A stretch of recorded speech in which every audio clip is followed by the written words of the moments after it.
సాబుదానా సేమియాని అయితే ప్రిపేర్ చేసుకుందామండి.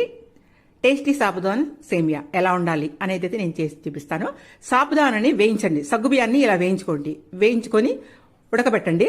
ఒక గిన్నె తీసుకోండి, దాంట్లో అయితే 4 టేబుల్ స్పూన్ నెయ్యి వేసుకొని జీడిపప్పులు బాదం పప్పులు వేయించుకొని అవి పక్కన పెట్టుకొని సేమియా కూడా వేసి వేయించుకోండి. 1 లీటర్ బావు పాలు పక్కన స్టవ్ మీద కాసుకొని ఆ లీటర్ బావు పాలు కూడా ఈ వేయించిన సేమియాలో అయితే వేసేసుకోండి. వేయించిన సేమియాలో వేసేసుకొని బాగా ఉడకనివ్వండి.